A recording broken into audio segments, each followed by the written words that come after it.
Hello guys, आज का topic है methods of finding square root. यानी कि इस वीडियो में हम लोग जानेंगे कि वर्गमूल कितने विधि से निकाला जा सकता है। ठीक है, तो वर्गमूल हम दो विधि से निकाल सकते हैं। पहला विधि आपका है गुणनखंड। क्या है? गुणनखंड द्वारा। ठीक है, यानी कि इसको हम लोग इंग्लिश में फैक्टराइजेशन मेथड भी बोलते हैं। ठीक है, और दूसरा आपका है भाग विधि यानी कि डिवाइड मेथड। ठीक है, तो सबसे पहले हमने गुणनखंड विधि जो है इसका हम लोग डिफिनेशन जान लेते हैं। ठीक है, तो गुणनखंड विधि किसे कहते हैं? इस विधि में क्या होता है, दी हुई संख्याओं का रूट गुणनखंड किया जाता है। यदि गुणनखंड के पूरे जोड़े मिल जाते हैं तो उसका वर्गमूल निकालने के लिए गुणनखंड के प्रत्येक जोड़े में से एक एक लेकर उन्हें एक दूसरे से गुणा कर लिया जाता है और फिर वर्गमूल निकाल लिया जाता है। जैसे कि आप एग्जाम्पल की मदद से यहाँ समझ सकते हैं कि आप देखिए, हम एग्जाम्पल के तौर पे एक डिजिट लिए है, यहाँ पे एक अंक लिए, मतलब एक संख्या लिए हैं जिसका यहाँ 16 दिख रहा है। इसका हम क्या करेंगे, पहले गुणनखंड करेंगे। गुणनखंड करने के बाद देखिए यहाँ पे गुणनखंड किए तो जैसे कि 2 8 16, 2 चौके 8, 2 दूनी 4। तो ये जो 2 है कितना बड़ा है? 4 बड़ा है। यानी कि कितना जोड़े हो गए?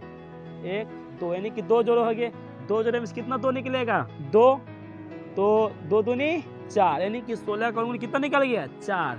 दूसरा क्या, हम 25 लिए हैं। ठीक है, इनका भी हम गुणनखंड पहले कर लेंगे। तो गुणनखंड कितना हो गया यहाँ पे? ये जो 5 है क्या तो है? 2 है, 1 2, यानी कि एक जोड़ा हो गया। एक जोड़ा में से 1 तो 5 निकल जाएगा, यानी कि 25 का भी आपका वर्गमूल यहाँ पे 5 है। फिर हम कितना करेंगे, अब की बार एक और नंबर ले लेते हैं। मान लीजिए हम ले लेते हैं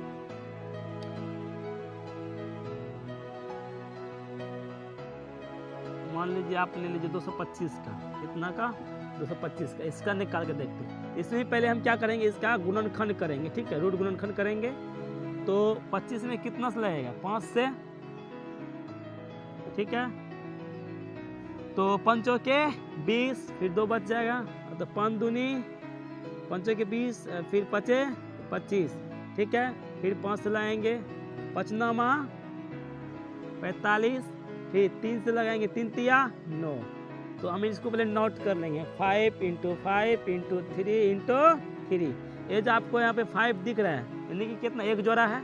एक जोड़ा में से 1 तो 5 निकल जाएगा। फिर यहाँ 3 है, एक जोड़ा है, इसमें से भी 1 तो 3 निकल जाएगा, यानी कि आपको 5 तिया 15, यानी कि 225 का वर्गमूल कितना निकला? 15। ठीक है, हम दूसरा नंबर यहाँ लेके देखते हैं। और 625 नंबर ले लिए। अब इसका भी गुणनखंड करेंगे पहले। ठीक है, 5 1 जा 5, 5 2 जा 10, 5 5 जा, फिर 5 दूनी 10, यानी कि यहाँ जो आपको 5 ये दिख रहा है क्या? 1 2 3 4, यानी कि 4 ठो, यानी कि कितना हो गया? यानी कि 4 ठो में यानी कि 2 जोड़ा हो जाएगा, यानी कि 5 × 5 × 5 × 5, 2 जोड़ा, यानी कि 5 × 5, यानी कि 625 का वर्गमूल कितना निकलेगा? 625 का वर्गमूल 25 निकलेगा। ठीक है, कैसे किया? मैंने पहले अंक लिखा, फिर उनका गुणनखंड किया।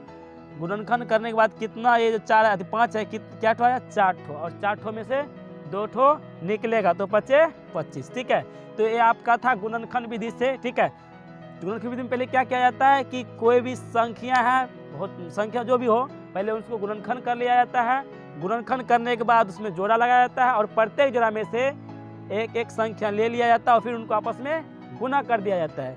गुना करने के बाद जो हमें जो संख्या मिलता है वही हमारा वर्गमूल होता है। ठीक है, तो हम लोग गुणनखंड विधि पढ़ लिया। आप पढ़ेंगे भाग विधि। क्या पढ़ेंगे? भाग विधि। ठीक है, इसको हम लोग क्या बोलते हैं? Divide method. क्या बोलते हैं? Divide method.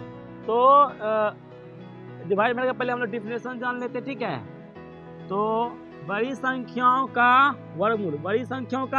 वर्गमूल निकालने के लिए भाग की विधि अपनाई जाती है। इसके लिए क्या करते हैं? दाईं ओर से अंकों का जोड़ा बनाया जाता है और तब आगे की विधि से वर्गमूल ज्ञात किया जाता है। इसका मतलब ये हुआ कि जब हम वर्गमूल निकालते हैं हम लोग ना, तो जब छोटा सा संख्या हो, मान लीजिए जैसे आपको 25 बोल देगा, छोटा छोटा बोल देगा, तो उसके लिए हम लोग गुणनखंड विधि से जैसे कि निकालते थे, 25 इस विधि से निकाल लेते थे। लेकिन नहीं, यहाँ पे तो मान लीजिए बड़ा बड़ा कोई नंबर दे दिया जाए तो गुणनखंड विधि निकालने में समय लगता है, तो वहाँ पे हम लोग भाग विधि का यूज करते, ठीक है। तो इसी की यहाँ पे 81 है, चलिए इसको हम गुणनखंड विधि से बना सकते थे, लेकिन नहीं, एग्जाम्पल के लिए हम यहाँ पे लिए हैं।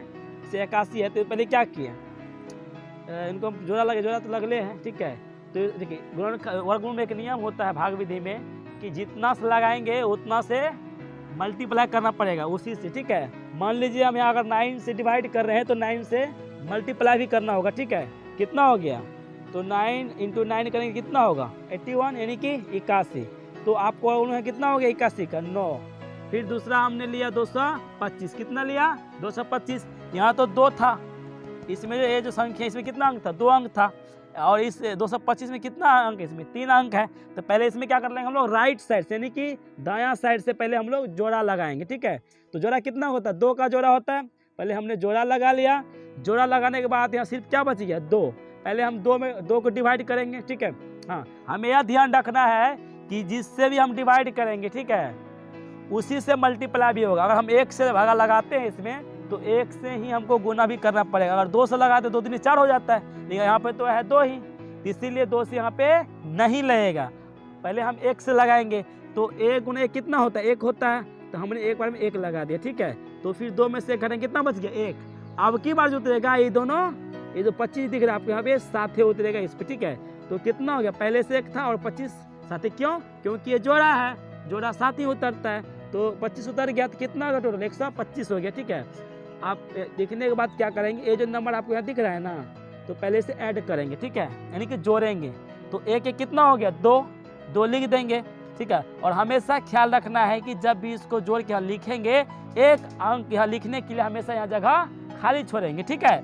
तो अब ये 2 पे क्या डालेंगे, जो हमको 125 पूछ जाए, जो डालेंगे उसी से हमको मल्टीप्लाई भी करना पड़ेगा। अगर हम 2 डालते तो 44 से होता, 3 डालते हैं तो 69 होता, 4 डालते हैं तो कुछ और आता है, नहीं कि 125 हमको पुराना है। तो इस पर हम 5 डालते हैं और जितना डालेंगे उसी से हमको मल्टीप्लाई भी करना होगा। अगर हमने यहाँ पे 5 डाल दिया तो 5 से हम मल्टीप्लाई करके देखते हैं तो 5 25, 5 दूनी 10 2 12, यानी कि 5 बार में यहाँ पे लग गया और पूरी यहाँ पे कट्टी हो गया, ठीक है। इसका मतलब क्या है कि शुरू में 1 से और दूसरा में 5 से, तो 225 में कितना हो गया 15। इसी तरह से हम और भी ले सकते हैं। मान लीजिए हम यहाँ 1024 का ले लिए, ठीक है। तो 10 पहले छोटा से लेते हैं, 625 से लेते हैं। इसमें भी पहले क्या करेंगे, हम राइट साइड से पहले जोड़ा लगाएंगे। क्या करेंगे, जोड़ा लगाएंगे, यानी कि पेयर, ठीक है। तो पेयर कितना होता है 2 का होता है ना जोड़ा, तो जोड़ा लगाए इधर से, ठीक है। खाली यहाँ पे क्या बच गया, अब 6 बच गया, ठीक है। तो अब 6 में ऐसा कौन सा अंक से लगाएंगे, जितना से अगर लगाएंगे उसी से मल्टीप्लाई भी करना होगा। अगर हम मान लीजिए 2 से लगा 2 दूनी 4 होता है, 3 से लगा 3 3 9, यानी कि 9 जो है 6 से ज़्यादा हो जाता है, इसीलिए हम 3 से नहीं लगाएंगे, यहाँ लगाएंगे हम 2 से। तो 2 दूनी क्या हो गया 2 दूनी 4, तो कितना बच गया 2, ठीक है। अब ये जो दोनों साथे उतरेगा, ठीक है, क्यों, क्योंकि जोड़ा है। 225 उतार दिया हमने। अब जो यहाँ जो हम मल्टीप्लाई करके यहाँ लिखे थे 2 दूनी 4, अब इसको जो गुना करके यहाँ लिखे थे जोड़ के आप यहाँ लिखेंगे, ठीक है। हमेशा एक अंक के लिए जगह छोड़ के 2 2 4 लिख दिए। आप जो यहाँ पे आपको ये दिख रहा है यानी कि 225 और यहाँ पे 4 दिख रहा है, जोड़ने के बाद जो दिख रहा है यहाँ पे, तो अब 4 पे क्या डालेंगे कि हमको 225 पूछ जाए। अगर 2 डालते हैं तो आपको 42 2 84 हो जाता है, नहीं कि नहीं लगेगा। 3 भी नहीं लगेगा, क्यों, क्योंकि 3 3 9 इकाई अंक तो 9 आता है, ये भी नहीं होगा। 4 से भी नहीं होगा, चलिए 5 देकर ट्राई करते हैं, ठीक है।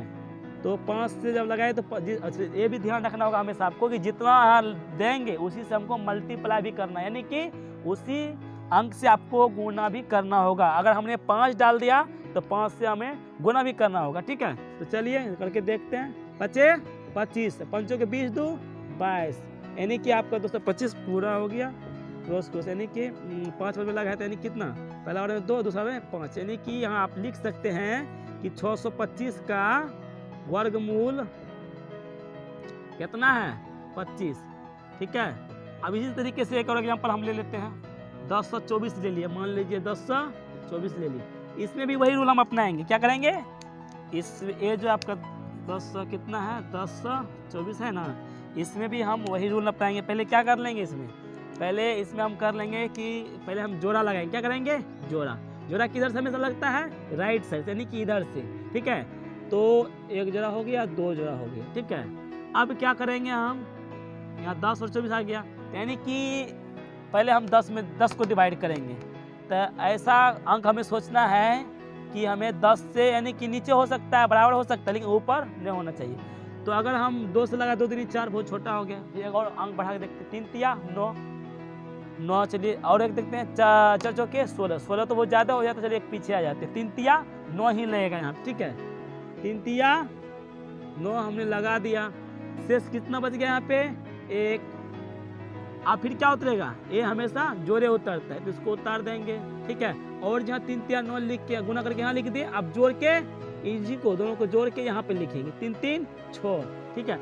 अब 6 पे क्या डालेंगे कि हमको 124 पूछ जाएगा, और जो डालेंगे उसी से हमें पूरे ये जो संख्या दिख रहा है सबको मल्टीप्लाई भी करना होगा। अगर हम 1 डालते हैं तो हमको बहुत कम, मतलब इतना बोलते हैं कि मतलब 124 नहीं पूछता है। और हम 2 डाल के ट्राई करते हैं, 2 दूनी 4, 6 दूनी 12, यानी कि 124 यहाँ पे पूर गया। तो ये क्रॉस हो गया है। फिर यहाँ पे 3, दूसरा बड़े 2 से, यानी कि आप यहाँ पे लिख सकते हैं कि 1024 का वर्गमूल कितना है, 32 है, ठीक है। तो उम्मीद करते हैं कि आप लोग को ये बिल्कुल समझ में आ गया होगा, ठीक है। अगर कहीं डाउट है तो आप लोग कमेंट करके हमसे दोबारा पूछ सकते हैं, ठीक, ओके।